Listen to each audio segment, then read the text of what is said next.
Hello and welcome to episode 4 of the Geek podcast. Now, this one is going to be post E3, so all the stuff that I mentioned in the previous episode, if you haven't checked that out, links it'll be on the page itself, or if you're listening to this on YouTube, it'll probably be in the links below. Now, let's go on with this.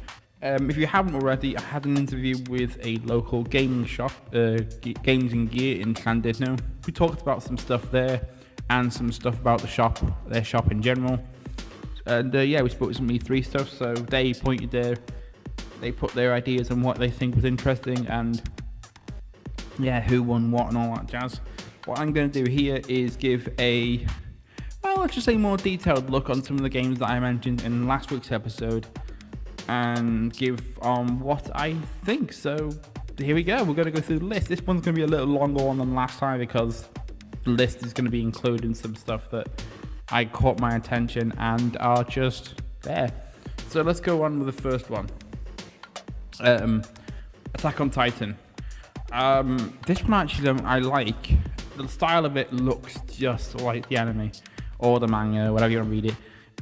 But I'm worried because it looks like a Destiny Warriors game. I don't know if that's a good thing or a bad thing, but it looks like something that's very repetitive. Oh, you've done this, now go over there and do that. A very repetitive open world game, which I don't want to be like that. I don't want it to be like that because if it is, then I'm going to be worried and I'm going to be like, oh no, it's going to be as bad as some of the games that were on the 3DS. I'm not going to mention what it was. Okay, next game on the list is Black to Fall. This one looks good actually. A side-scrolling Mark of the Ninja with senses of limbo in a 1984 sort of the book 1984 by George Orwell. So that ticked literally 3 boxes in one go. I was like, oh, that looks interesting. If it's coming on I think PC, Mac, and Linux, so all in one, which is amazingly good. So that's good for everybody. So definitely look forward to that. That's on my list now. I mean, I don't have to say about anything about the next game, really. Civ 6, I already explained what I need to explain about that in episode 1, I think, or episode 2, so I don't need to explain about that at all. Deus Ex 2 and Dishonored 2. Again, I don't need to say anything, but yes, please, because I'm already excited to go and have those games. I played the first Dishonored, I played the first Deus Ex, the rebooted one, and I was happy with it. So, yes, more of the same. If it keeps more of the same, I'm all in. I have no problems with that at all. Who would see now? Oh yeah, For Honor. It looks interesting, but I have a major gripe with this. Is I watched the playthrough, the initial sort of playthrough, and the idea that it was, it looked good. But I worry about the actual combat itself because it looked very light. And I mean light in a case of if I smack you with a sword, if I slash you with a sword, there's no depth to it. It doesn't look like it actually went in. It more looked like it just scathed the body, which if you're talking about kind of be realistic, that does seem a bit of a unrealistic thing. So I'm seeing what's going to happen. I'll keep my eye on it, but I'm a bit worried about it at the moment. So I'm going to be case of just cross my fingers and I hope it does well. That's it. Where we go now. I am a Setsuna. A cute 3D old school JRPG. That's all you really need to know. And that's it really. I mean, I couldn't look like an old sort of Final Fantasy 6, maybe 7. With a cute style, so I was like, okay, that's picked my interest, so I'm happy with that one. Oh, good. Legend of Zelda. This one I don't really need to say anything because you can just go on YouTube and just watch it for half an hour to an hour. So you just go on the internet, go and look it up, and you can see all the stuff that needs to be seen on there. Bear in mind also, all these games I mentioned do have, I think 90% of them do have a gameplay trailer, so you can go and have a look, and I'll explain in a minute which one of them doesn't have a gameplay trailer. I'm losing my tongue here. Mafia 3, yes, I like Mafia 2. It was really good. I don't know what I had a problem with. I can't remember because it was so far back since I last played that. But if Mafia 3 is an improvement on it, I'm all for it. The character looks good. The idea that you're splitting what you've earned in a land sense to 3 other different people, and that has consequences. I like that idea. It looks very much like a jostling of power sort of situation. So if like you favor one person over the other, that other person is gonna go, oh, F this, I'm leaving type of thing, which it looks interesting. So you're going to balance it out and think about who would benefit more in a profit motive, to if he owns this particular land, or this other person owns a particular land, and obviously it's going to have consequences. So it looks just, and the whole drive and the whole soundtrack of 60s New Orleans jazz, blues, early rock and roll, basically, it just looks so good, and I'm really happy for this. Yeah, Mass Effect 4. This is the game I was telling you about before, where this has no gameplay. Everything else has gameplay on it. So yeah, Mass Effect 4 just put out a little video and they went, that's what we're gonna get. So I can't really say anything because I haven't seen anything substantial, but okay, I guess it's gonna go further into space. Like you've never, almost like a Star Trek thing to it, which is like original Star Trek, like I'll say the reboot, let's just say reboot of the Star Trek films to give some ideas. So yeah, that looks interesting. I'm liking the idea. I'm gonna see where it goes. Persona 5. I'm not attuned to it. I've never played any Persona games, so I don't know what to expect. But from what I saw of Persona 5, without actually playing the game or the games or not knowing anything about it, I could say it looks good. The style looks really amazing. I like the whole, it looks like Jet Set Radio thing. The characters look interesting. Bearing in mind they were speaking in Japanese, so I couldn't really translate it, but yeah, okay, it has my attention. I'll keep it open. I don't know, I've never played it, so I never played the other 4, so I don't know if I would have to play the other 4 to catch up, or would you can just jump in there completely new, and yeah, that's it really. Do I have to play the ones? It looks good, I'm interested. It's a bit questionable. Do I have to play them? If I do, I might just drop it because it's so far back and I don't know if I have the time. Maybe I'll see what happens. See what happens at them. Next on the chopping board, Pokemon Sun and Moon. 4-way battle system. That's all you really need to know. New Pokemon, I guess. I'm not a Pokemon fanatic, but I have a few friends who are, and I'm guessing that they're excited. So if you are a Pokemon fan and excited, cool. But I'm gonna keep on Pokemon, but kind of push it in the new direction. And I found this, and I'm so happy because I can actually get out and play this. And I cannot wait because I'm literally foaming right now. I'm tripping over my own words. July, Pokemon Go is coming out, and day one, I am literally going to get this on day one. July the 1st, I will literally be going to work, then going to literally walking around, make sure I've got everything, catching everything, going into the woods, walking with my friends and stuff like that, and literally telling them, can we go walking into the woods because I want to go catch some more Bulbasaurs, Charmanders, whatever, Squirtles, Pikachus, any other Leafies, I don't know, just any other Pokemon I want to catch, and just catch them and just see what happens. It looks amazing, and I'm really excited, as you can tell. Next on the list, Siberia 3.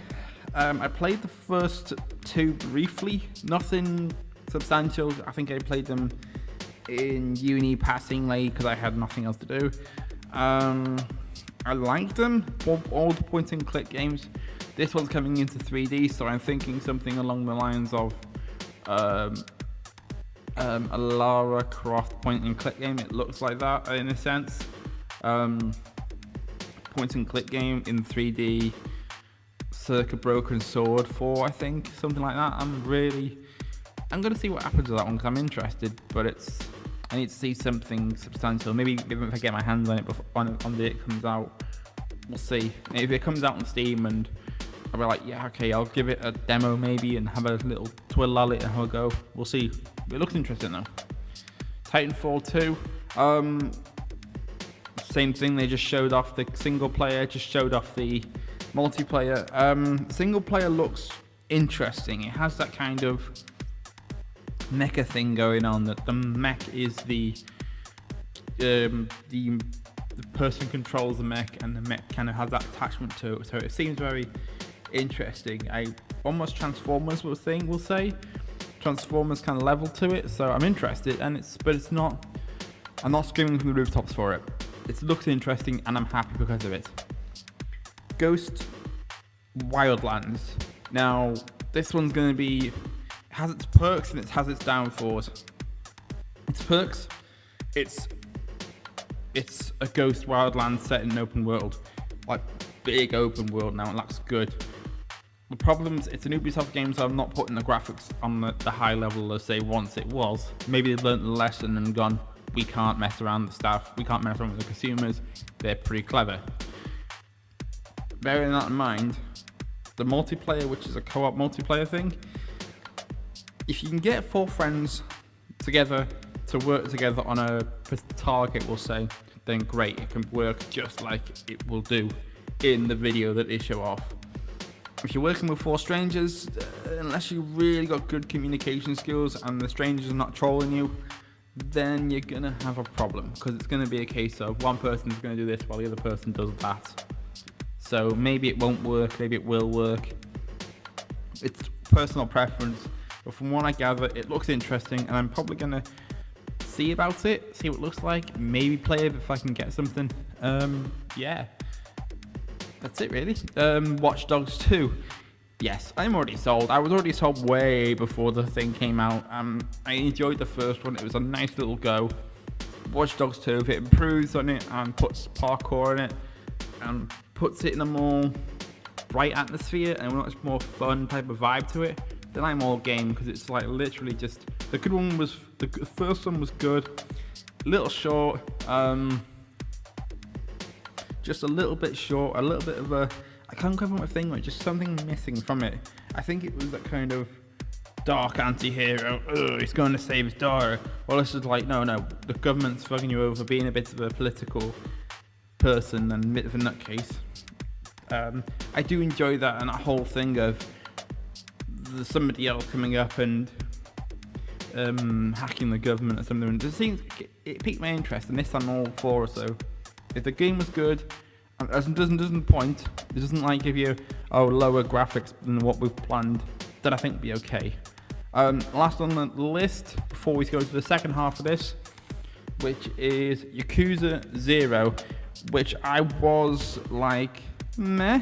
I'm not, like I said before in the last one, is I'm not a big Yakuza fan. I've never really played it, so, and I heard that it's a bunch of mini games that connected by some reason, some story or something, so I don't know, but it was like a meh sort of thing. We'll see. I'm not gonna run out to the shops and buy it, so yeah, we'll see what happens to that one. Now, for the stuff we didn't expect. So this is all the games that I didn't mention, but popped my interest so much that I gotta talk about them, because if I didn't, I'd be kicking myself later. So I'm gonna try and blast through this as quickly as possible in short spurts, like almost a click, click, click. Crash Bandicoot remake for PlayStation 4. Yes, please, no question. If they had tag team racing HD, it's definitely yes, no questions asked. I'm off to the shops. Resident Evil 4. I'd play that in a very dark, in a light room, and make sure I have people around me, especially since it's going to be on PlayStation VR as well. That's a definite. I will need people there to pull me out of the situation, because I'd be literally screaming everywhere if it was in that PS VR thing. And I'll be screaming anyway because it's a Resident Evil game and it looks damn scary. Hideo Kojima. Anyway, that Death Stranding game. What the hell is going to happen with that? I have no idea. I'm literally just going to keep and hold out for a good while until I see something other than Nigel Regis, whatever his name is, naked on a beach with what seems like a baby hanging out of him. I have no idea. Just literally what the hell's going on with that game. State of Decay 2, yes. Now, if they keep to the same idea like State of Decay 1 was, then yes, because it was in one of those games that if you didn't play it, you don't understand how good it was. And yeah, I played it. It was basically you had to survive and you had to control this place, and you had a very, I want to say limited area, but it was very good. It was an Xbox arcade game, so they're making a sequel to it. I'm all for it. Yes, lovely. We Happy Few. This is yes. And I'm so intrigued because it was like they showed everything off, but I was like, there's so much more there. I don't know what to expect. I've seen gameplay, and gameplay is very hit and miss. But what they showed off was a 1960s psychedelic drug-induced trip with an authoritarian thing underneath, which I was like, what? Okay. And I watched it and I was like, okay, I started to like this. The style looks good, looks very Austin Powers 1960s, a little over the top, and everyone's have this like crazy sort of clown smiling all the time, because if you're sad, that's a bad thing, or if you're depressed, then it's a crime, so you have to get murdered. If you're murdered, then you're going to become bad, and it's bonkers, but in a sort of psycho way, which is very fun, and it looks weird. There's one scene where they're smashing a piñata, and because they're all high on this drug thing, this joy drug, they think it is a piñata, but when one person realizes that it's not a piñata, your character who's not taking his drugs realizes it's not a piñata, it's an actual rat, and you just killed a rat and your hands are covered in blood, the rat's blood. And yeah, you're all getting depressed, and they're all eating this rat's intestines, which is just, it looks so weird and so messed up, but in a kind of weird way. So I was like, okay, yes. But I'm going to have to carry on because I'm running a bit squeamish from time here. So, a few happy, yes. Going to want to see more, a definite. Walking Dead, the season 3, the game, not the TV or anything like that, but season 3 of Walking Dead. Maybe if I can get around to finishing the first one, which I have done, but then I deleted it, idiot me. Then if I can get down to doing the second, the third one, and the extra DLC, then I'm all in, because I'm just so engrossed in it. Yes, I definitely want to just play the game, blast through it, or whole thing in maybe a day or two, and then when season 3 comes out, I'll be ready to go. This one, I'm going to have to stop for a moment and chill out. FE, it was announced at the E3 EA Play event, and it looks very chilled out, almost like a 3D limbo with foxes and trees, and I like that. It's one of those it's not one of those games that's big and big boom boom explosions everywhere, but it's more like a, hey, this is a nice and chilled game. So it's like more chilled out, which I like. Sometimes you gotta have chilled out games just to chill out. So yeah, Faye, I don't know, but it's it's a very nice chill game. And I can't hear this, probably can't. But there's birds tweeting in the background, which is nice. Especially when you need to talk about a chilled out game. So that's nice. Very chilled out. Now let's go to Detroit. Detroit. If you basically, all I can say is if you liked Heavy Rain, you'll love this. And I had a little dabble at Heavy Rain thanks to a friend. I didn't get the whole thing of the weird controller thing and twisting the controller to do certain actions. That's a bit odd, but I like the idea. Detroit looks very good. It's the same people that made Heavy Rain, so you're looking for you're asking for a good time and a bit of a mindfuck at the same time. So yeah, I'm gonna be interested in that one when I PlayStation 4 comes around, and if I ever get one myself, which I will soon. Anywho, that is Gwydyr Geek episode 4. My name's been Dale, and I hope to see you all in 2 weeks. Sorry about the slight delay this day. I said I had a little bit of a problem on Tuesday. Hope to see you all guys in 2 weeks. And yeah, and on Friday I have the Let's Play. So if you're all YouTube followers, go and watch that. And I'll see you all guys in 2 weeks. Oh, and if you haven't checked out the interview I did with Games and Gear, go and check them out because it's really good. Anywho, see you, and hope to like, subscribe, and comment, and we'll see you all guys in 2 weeks. So bye.